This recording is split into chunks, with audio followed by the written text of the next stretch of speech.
Hello kids. देखिए आज से हम अपना नेक्स्ट चैप्टर मैथ्स का चैप्टर नंबर 10 सर्कल से स्टार्ट कर रहे हैं। और देखिए एग्ज़ाम के लिहाज से बहुत ही ज़्यादा इंपॉर्टेंट है। मतलब क्वेश्चन से ज़्यादा इसकी थ्योरम्स ज़्यादा इंपॉर्टेंट है, तो आप थ्योरम्स पे थोड़ा सा ध्यान दीजिएगा।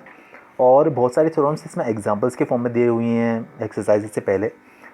कुछ ऐसी थ्योरम्स हैं जो इस चैप्टर में यूज़ होने वाली हैं, एक्सरसाइज में यूज़ होने वाली, मैं समझा देता हूँ और बाकी एक बार आप ट्राई करिएगा और समझने की कोशिश करिएगा। ठीक है, देखिए सबसे पहली थ्योरम है, चलिए पहले मैं आपको सर्कल से रिलेटेड कुछ टर्म्स बताऊंगा, उसके बाद थ्योरम्स के बारे में डिस्कस करेंगे। ठीक है, देखिए हमने वो पता है बहुत अच्छे से कि जैसे सपोज टू भी हमारे कोई सर्कल है, जहाँ पर हम कंपास रख कर सर्कल का कंस्ट्रक्शन करते हैं, उस पॉइंट को इसका सेंटर कहा जाता है। ये जो पॉइंट है अपना, ये वाला, ये सेंटर है। ठीक है, अच्छा अगर हम सर्कल की बाउंड्री, ये जो सर्कल की बाउंड्री, इसे सर्कमफ्रेंस के नाम से जाना जाता है।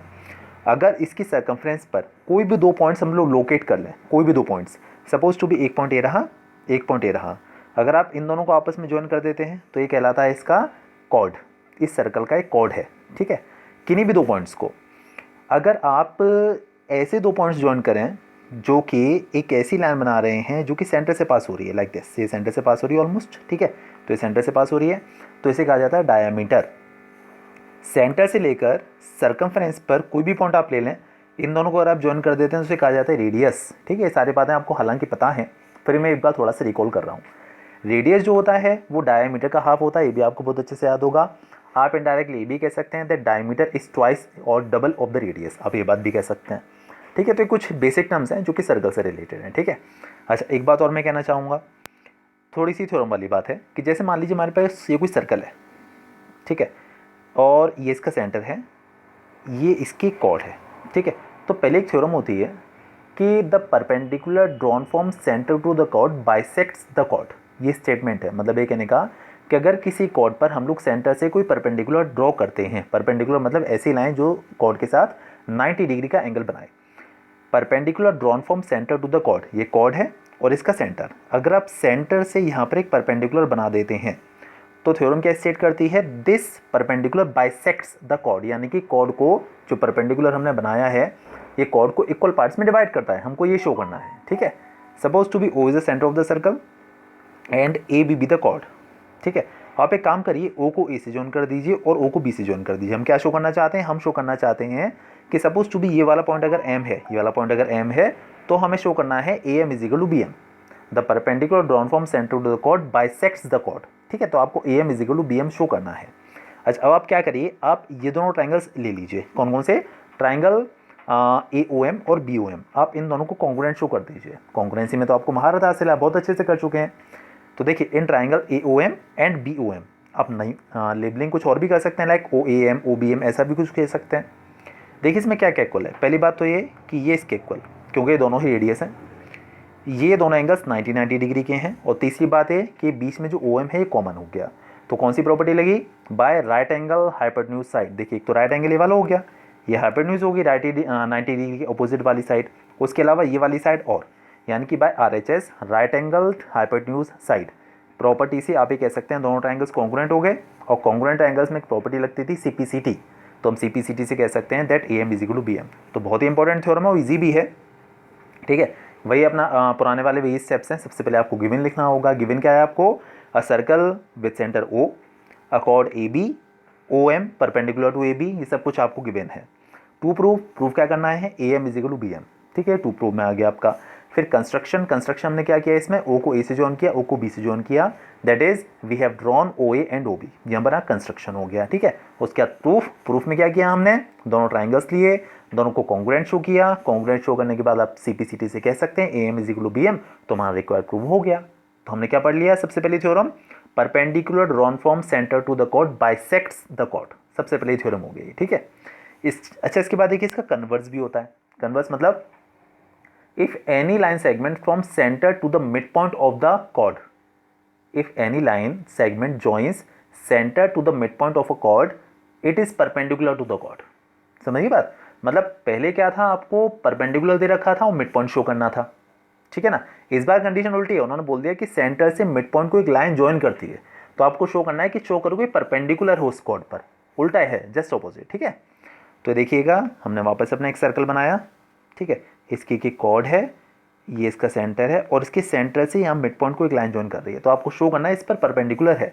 ठीक है, तो देखिए ऑलमोस्ट वही काम होगा, ये अपना ओ है, ये ए है, ये बी है, वापस से वे हमने ओ को ए से और ओ को बी से जॉइन कर दिया क्योंकि दोनों ही रेडियस हैं, दोनों आपस में सेम होती हैं। इस पॉइंट को हमने अगेन एम नाम दे दिया। In triangle O A M and O B M, ये साइड इसके इक्वल है क्योंकि रेडियस है, रेडियस सारी सेम होती है सर्कल की, ये कॉमन है। और ये ए एम जो है बी एम के इक्वल दे रखा है उन्होंने, because of M is the mid point of A B given है एम को। ठीक है, तो बाय साइड साइड साइड दोनों ट्राइंगल्स कॉन्ग्रुएंट हो जाएंगे, ए ओ एम और बी ओ एम दोनों ट्राइंगल्स कॉन्ग्रुएंट हो गए। अब कॉन्ग्रुएंट हो गए तो सीपीसीटी आपको याद ही है, सीपीसीटी से आप कह सकते हैं जितना एंगल ये होगा उतना ही एंगल ये होगा, कोई दिक्कत वाली बात तो नहीं है।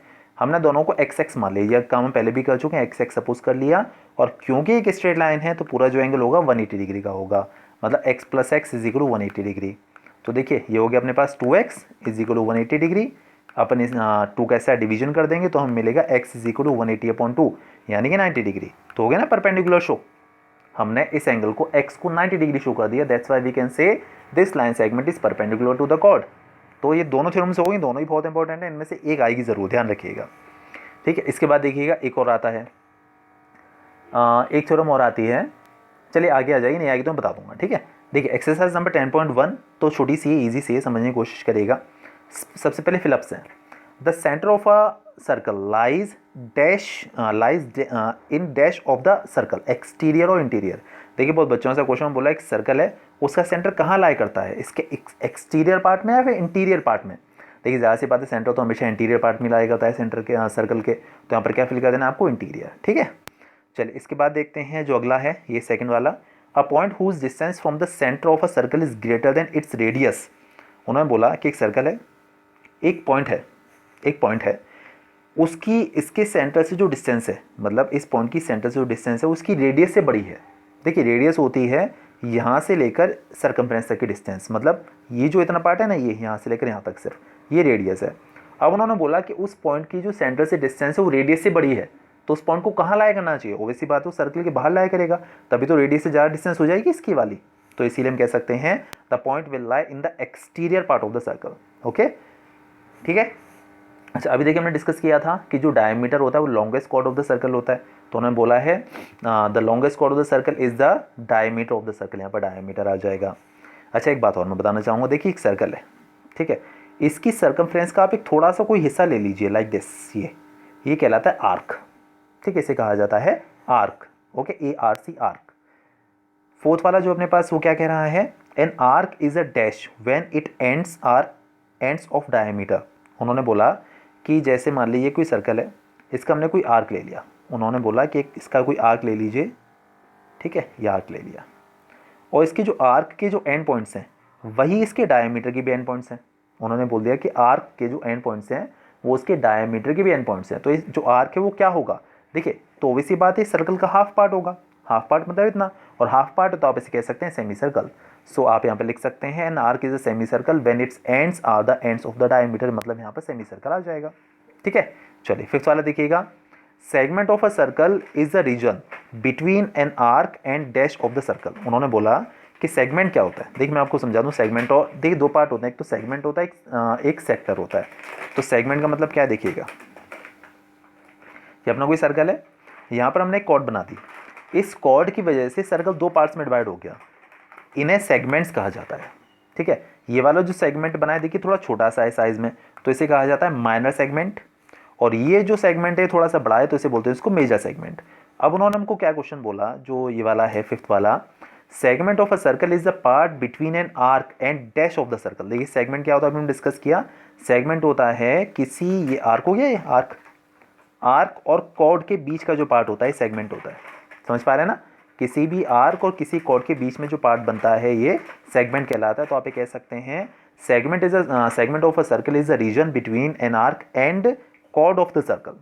ठीक है, चलिए और देखिएगा सिक्स वाला क्या कह रहा है, a circle divides a plane on which it lies in dash parts. जो सर्कल होता है, ये सर्कल, ठीक है ना, एक किसी प्लेन पर, जैसे मैंने बनाया, ये पेज है, मेरा मोबाइल का पेज है, इस सर्कल की वजह से बोला जाता है कि कितने पार्ट्स में डिवाइड हुआ। ठीक है, देखिए एक पार्ट तो इसके अंदर वाला है, एक पार्ट इसके बाहर वाला है, ये रहा, तो कितने पार्ट्स में डिवाइड कर सकता है ये सर्कल किसी प्लेन को, दो पार्ट्स में। ठीक है, कोई प्रॉब्लम नहीं है ना। चलिए इसके बाद हम लोग बात कर लेते हैं। देखिए कई बार क्या होता है कि थोड़ा सा ये थोड़ा कंट्रोवर्शियल टाइप क्वेश्चन भी बना देते हैं 6 वाले को। कई बार क्या होता है कि ऐसा भी कह देते हैं कि देखिए इस सर्कल इसे 3 पार्ट्स में डिवाइड करा है। कैसे? एक तो बाहर वाला कह देते हैं, एक ऑन द सर्कल कह देते हैं, और एक इन द सर्कल कह देते हैं। ठीक है, तो मैंने एक इसका सॉल्यूशन नहीं देखा है, वैसे मेरे ख्याल से इसके हो सकता है 3 पार्ट्स आंसर में दिए हों, तो आप देख लीजिएगा। मैंने इसमें 3 मेंशन कर दिए हैं कि एक तो एक्सटीरियर वाला पार्ट हो गया है ना, एक इंटीरियर वाला पार्ट हो गया, एक ऑन द सर्कल हो गया। ऑन द सर्कल मतलब सर्कल की बाउंड्री पर। ठीक है, तो इसीलिए इसमें 3 पार्ट्स ही लिखिएगा। Okay, on the circle. चलिए इसके बाद हम बात करते हैं ट्रू और फॉल्स के बारे में। Okay, this is the second question. क्या स्टेट कर रहा है? Line segment joining the centre to any point on the circle of on the circle is the radius of the circle.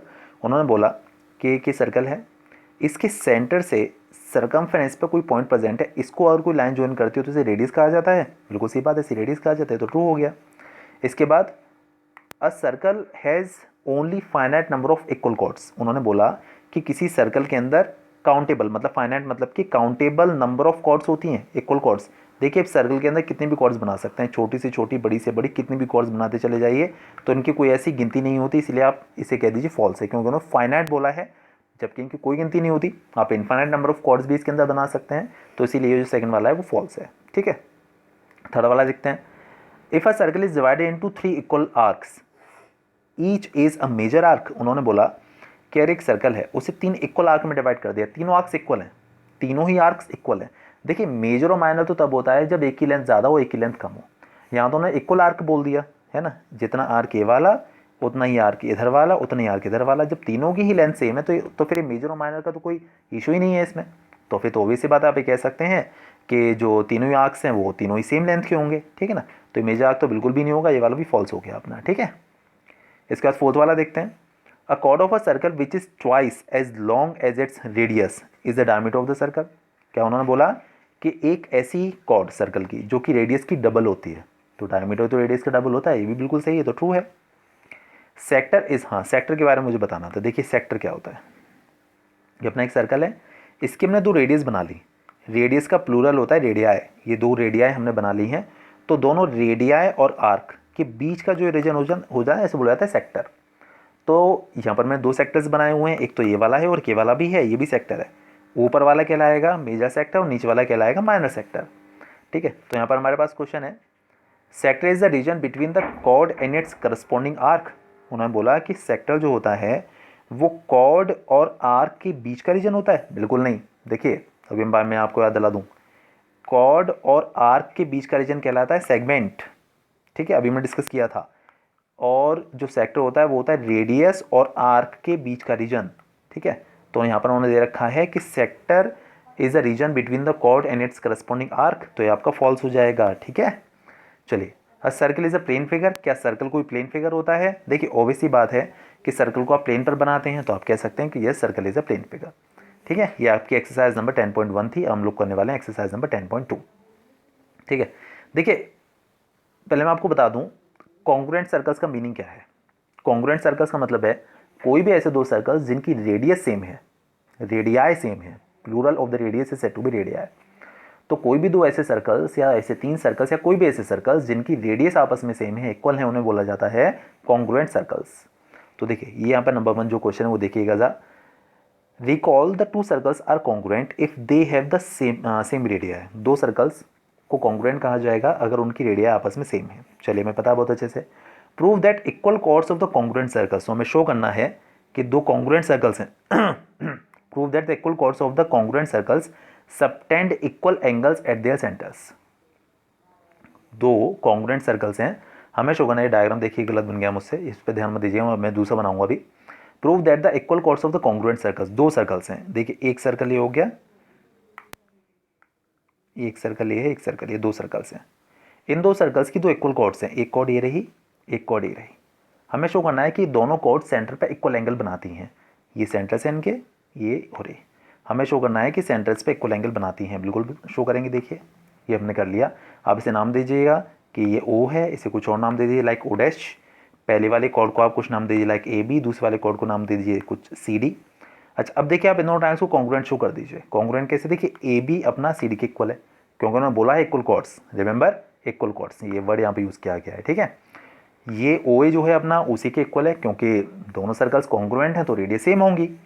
जितना ओ बी होगा उतना ही ओ डैश डी होगा, क्योंकि ये भी रेडिया ऑफ द सर्कल है। तो ये दोनों ट्राइंगल्स ओ ए बी और O C D, O dash C D दोनों ट्राइंगल्स कॉन्ग्रुएंट हो गए, तो आप CPCT से कह सकते हैं कि ये वाला जो एंगल है इस एंगल के बराबर होगा। ये तो हमें शो करना था। मैं रिकॉल कर दूं, क्वेश्चन ये था कि दो कॉन्ग्रुएंट सर्कल्स हैं, उनके अंदर दो इक्वल कॉर्ड्स बनी हुई हैं और वो दोनों इक्वल कॉर्ड्स सेंटर पर इक्वल एंगल सबटेंड करती हैं, मतलब इक्वल एंगल बनाती हैं। तो हमने दोनों ट्राइंगल्स को कॉन्ग्रुएंट शो किया और आसानी से प्रूफ कर दिया CPCT से, कोई प्रॉब्लम तो नहीं है। ये एक्चुअली ये जो बन गया ना ये वाला, ये बन गया आपका सिंगल सर्कल वाला, मैंने ध्यान नहीं दिया। सिंगल सर्कल में क्या है, ये इस क्वेश्चन के अकॉर्डिंग मैं आपको बता दूं क्वेश्चन क्या होना चाहिए। किसी भी एक सिंगल सर्कल में जो इक्वल कॉर्ड्स होती हैं वो भी सेंटर पे इक्वल एंगल ही बनाती हैं। अच्छा एक बात और, यहाँ पर इक्वल कॉर्ड की जगह पर वो इक्वल आर्क्स भी कह सकते हैं, क्योंकि अगर कॉर्ड्स इक्वल होंगे ना ये वाली, तो इनके आर्क्स जो होते हैं ना आर्क, ये वाले आर्क, ये भी आपस में इक्वल ही बनते हैं। तो इक्वल कॉर्ड्स भी कह सकते हैं, इक्वल आर्क्स भी कह सकते हैं। ध्यान रखिएगा, अगर बोलें कि यहाँ पे इक्वल आर्क्स तो आप बोल दीजिएगा since arcs are equal then the chords will also be equal, आप ये बात लिख दीजिएगा उसके अंदर पहले, ठीक है। तो ये वाला क्वेश्चन क्या हो सकता है कि एक सिंगल सर्कल है, उसमें दो कॉर्ड्स हैं और दोनों आपस में इक्वल है, ये इसके इक्वल है। तो ये शो करना है कि दोनों ही सेंटर्स पर इक्वल एंगल बनाएंगी, मतलब इस कॉर्ड के थ्रू सेंटर पर जो एंगल बनेगा और इस वाले कॉर्ड के थ्रू सेंटर पर जो एंगल बनेगा, ये दोनों एंगल आपस में आपको सेम शो करने हैं, हो जाएगा। देखिए तो इसके इक्वल है, ये इसके इक्वल है रेडियस, ये वाली भी रेडियस इसके इक्वल है, तो साइड से दोनों ट्राइंगल्स कॉन्ग्रुएंट हो जाएंगे और CPCT से आप कह सकते हैं कि जितना ये एंगल उतना ये एंगल, ठीक है। कोई प्रॉब्लम तो नहीं आई, चलिए बहुत बढ़िया। इसके बाद देखिएगा ये फिर से भी गड़बड़ हो गई, ये भी सेम कंडीशन है। सेकंड वाले क्वेश्चन में देखिएगा, prove that if chords of congruent circles subtend equal angles at the centre. इस बार फिर से दो सर्कल्स हैं, उन्होंने बोला है कि, थोड़ा ऐसे मैं नीचे कर लेता हूँ। इस बार क्वेश्चन है कि जो सर्कल्स हैं वो कॉन्ग्रुएंट हैं और आपको इस बार एंगल इक्वल दे रखे हैं और ये शो करना है कि कॉर्ड्स भी आपस में इक्वल होंगे, मतलब पीछे वाले का जस्ट ऑपोजिट है। पहले कॉर्ड्स इक्वल दे रखी थी और एंगल्स इक्वल शो करने थे, इस बार एंगल्स इक्वल दे रखे हैं, जो सेंटर पर जो एंगल बन रहे हैं ना ये वाले, ये एंगल्स इक्वल दे रखे हैं और आपको कॉर्ड्स इक्वल शो करनी है, मतलब ये वाला एंगल इसके इक्वल है, हो जाएगा। देखिए एंगल इसके इक्वल है, ये रेडियस इसके इक्वल है, ये वाली रेडियस इसके इक्वल है, रेडियस तो सेम होती हैं क्योंकि कॉन्ग्रुएंट सर्कल्स हैं। तो बाय साइड एंगल साइड ये दोनों ट्रायंगल्स कॉन्ग्रुएंट हो जाएंगे और CPCT से जितना AB उतना CD, मतलब जस्ट ऑपोजिट है पीछे वाले का, जस्ट कन्वर्स। पहले क्या था, कॉर्ड्स इक्वल थी, एंगल्स इक्वल दिखाने थे, इस बार एंगल्स इक्वल है, कॉर्ड्स इक्वल दिखानी है, तो हम दोनों काम कर सकते हैं, ठीक है, कोई प्रॉब्लम नहीं है ना। चले इसके बाद हम लोग बात करते हैं अपने एक्सरसाइज नंबर 10 मतलब छोटी छोटी एक्सरसाइज हैं। 10.3 से थोड़ा सा काम स्टार्ट होगा, थोड़ा सही सा। 10.3 देखिए, draw different pairs of circles. आपको अलग अलग पेयर्स बनाने सर्कल्स के। How many points does each pair have in common, और मैं ये भी बताना है कि उन सर्कल्स में कितने कितने पॉइंट्स कॉमन है। What is the maximum number of common points, और maximum number of common points कितने हो सकते हैं जो कि दोनों सर्कल्स पर लाई करते हो। देखिए एक तो ये पेयर बन सकता है जहाँ पर कोई भी पॉइंट कॉमन नहीं है, एक ये बन सकता है जहाँ पर सिर्फ एक ये पॉइंट कॉमन है, ये वाला P, ठीक है, जहाँ पर आपस में टच कर रहे हैं। एक इसका आंसर ये बन सकता है जहाँ पर एक पॉइंट ये P कॉमन है, एक ये भी बन सकता है यहाँ पर देखिए P और Q दो पॉइंट्स कॉमन है, ठीक है। अच्छा और देखिए एक ये भी बन सकता है जहाँ पर भी कोई पॉइंट कॉमन नहीं है। तो उन्होंने बोला कि maximum number of points common कितने हो सकते हैं, तो वो हो सकते हैं दो पॉइंट्स P एंड Q, जहाँ पर ये दो सर्कल्स आपस में 2 पॉइंट पर इंटरसेक्ट कर रहे हैं। तो बस यही दो मैक्सिमम 2 पॉइंट्स हैं जो कि कॉमन हो सकते हैं दो सर्कल्स के बीच में, ठीक है। चल इसके बाद देखिएगा अपना सेकंड वाला question. Suppose you are given a circle, हमें एक सर्कल दे रखा है, give a construction to find its centre, हमें एक कंस्ट्रक्शन करना है जिससे कि हम इसका सेंटर पता कर पाएँ, कर लेंगे। देखिए सर्कल हमें ये पता है, सेंटर नहीं पता इसका, सिर्फ सर्कल पता है। तो आप क्या करें, इसके कॉर्ड बना लीजिए और इसकी एक और कोई कॉर्ड बना लीजिए, कोई भी दो। अब दोनों क्या परपेंडिकुलर बाइसेक्टर्स बनाइए, परपेंडिकुलर बाइसेक्टर्स। देखिए इसके लिए बेसिकली मुझे कंपास प्रोटेक्टर चाहिए, मैं कोशिश करूँगा ऐसे समझाएं आप। हाँ जी, परपेंडिकुलर बाइसेक्टर कैसे, जैसे मान लीजिए हमारे पास कोई भी लाइन है और आपको इसका परपेंडिकुलर बाइसेक्टर बनाना है, तो आप अपना कंपास में पेंसिल लगाकर कंपास को यहाँ रख लीजिए और जितनी इसकी लेंथ है लाइन सेगमेंट की, उसे उसके हाफ से ज़्यादा ले लीजिए, हाफ से ज़्यादा। यहाँ से एक आर्क किधर लगाइए, समझने की कोशिश करिएगा, और यहाँ से भी एक आर्क किधर और एक आर्क किधर लगाइए। फिर आप जब इसे जॉइन करेंगे ऐसे करके, तो जो लाइन बनती है ये इस लाइन का परपेंडिकुलर भी होती है और बाइसेक्टर भी होती है। बाइसेक्टर मतलब जितना ये होगा उतना ये होगा, मतलब जितनी इसकी लेंथ ये वाला लेंथ होगी उतनी ही ये वाली लेंथ होगी। ठीक है, कोई दिक्कत वाली बात नहीं है ना। अब यही काम हमें यहाँ पर करना है। हमने दो कॉर्ड्स बना लिए like A B and C D. अब दोनों के परपेंडिकुलर बाइसेक्टर्स बना लीजिए, ए बी का भी और सी डी का भी। दोनों ही परपेंडिकुलर बाइसेक्टर्स जहाँ पर मीट करेंगे वही पॉइंट इसका सेंटर होगा। ठीक है, कोई प्रॉब्लम तो नहीं है। चलिए नेक्स्ट क्वेश्चन क्या है अपना। हाँ जी, थर्ड वाला देखिएगा। If two circles intersect at 2 point से, दो सर्कल्स हैं 2 पॉइंट पर इंटरसेक्ट कर रहे हैं।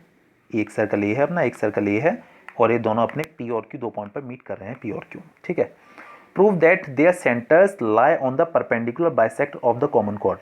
तो ये जिनकी कॉमन कॉर्ड है, देखिए जो पी क्यू जो कॉर्ड है पी क्यू, वो इस वाले सर्कल के लिए भी कॉर्ड है, राइट, और इस वाले सर्कल के लिए भी कॉर्ड है। तो जो पी क्यू जो कॉर्ड है, इनकी जो कॉमन कॉर्ड है, हमें शो करना है कि ये इनकी सेंटर्स को जो लाइन जॉइन कर रही है इसके परपेंडिकुलर है। आपको ये शो करना है, परपेंडिकुलर भी है बाइसेक्टर भी है। मतलब आपको दो बातें शो करनी है। पहली बात तो ये परपेंडिकुलर मतलब तो 90 डिग्री दिखाना पड़ेगा। दूसरी बात बाइसेक्टर यानी कि जितना पी आर होगा उतना ही क्यू आर होगा। ठीक है, इनको ये लाइन, इनके सेंटर्स को जो लाइन जॉइन कर रही है, हमें शो करना है कि इस कॉमन कॉर्ड की परपेंडिकुलर बाइसेक्टर है। मतलब पहले तो आपको एक एंगल 90 डिग्री दिखा दीजिए, लाइक दी एंगल 90 डिग्री दिखा दीजिए, फिर ये शो कर दीजिए जितना पी आर उतना क्यू आर। चलिए करते हैं। देखिए थोड़ी मेहनत वाला काम है, अच्छे समझिएगा। हमने इसमें थोड़ा सा कंस्ट्रक्शन किया कि ओ डैश जो कि सेकंड वाले सर्कल का सेंटर है, इसे पी से जॉइन कर लिया, ओ को भी पी से जॉइन कर लिया, ओ को क्यू से कर लिया, ओ डैश को भी क्यू से कर लिया। अब आप जरा ट्राइंगल लीजिए ओ पी ओ डैश और ओ क्यू ओ डैश, पूरे पूरे ट्राइंगल बोल रहा हूँ मैं, ये पूरे पूरे। ठीक है, आप दोनों ट्राइंगल्स ले लीजिए। देखिए इसमें क्या क्या इक्वल है। एक तो इसके इक्वल है, मतलब आई मीन टू से जितना ओ पी उतना ओ क्यू, क्योंकि ये इस वाले सर्कल की रेडियस है। जितना ओ डैश पी उतना ही ओ डैश क्यू, क्योंकि ये भी सर्कल की रेडियाएँ हैं, और ये बीच वाला कॉमन है। तो बाय साइड साइड साइड आप कह सकते हैं कि triangle O P O dash और ओ क्यू ओ डैश दोनों ट्राइंगल्स आपस में कॉन्ग्रुएंट हो जाएंगे। ठीक है, कॉन्ग्रुएंट हो गए तो आप सी पी सी टी से कह सकते हैं, क्या कह सकते हैं आप सी पी सी टी से, आप ये कह सकते हैं कि जितना एंगल ये होगा पी ओ डैश आर उतना ही होगा पी ओ डैश क्यू। ठीक है, आप चाहे तो ये वाला एंगल भी इसके इक्वल कह सकते हैं, कोई प्रॉब्लम वाली बात नहीं है। मैंने क्या कह दिया, P O dash R is equal to Q O dash R. फिर से बोल देता हूँ, हमने दोनों ट्राइंगल्स को कॉन्ग्रुएंट शो कर दिया। तो सी पी सी टी से आप कह सकते हैं कि जितना पी ओ डैश आर होगा उतना ही क्यू ओ डैश आर होगा। दोनों ट्राइंगल्स कॉन्ग्रुएंट हो गए इसीलिए। अच्छा आप देखिए, ज़रा आप लीजिए triangle P O dash R और क्यू ओ डैश आर, इन दोनों ट्राइंगल्स को लीजिए जरा। देखिए एक तो ये पार्ट इसके इक्वल, दूसरी बात ये वाला एंगल इसके इक्वल अभी हमने शो कर दिया, तीसरा ये वाला कॉमन है, जितना ओ डैश आर दोनों में कॉमन है। तो आप कह सकते हैं कि ट्राइंगल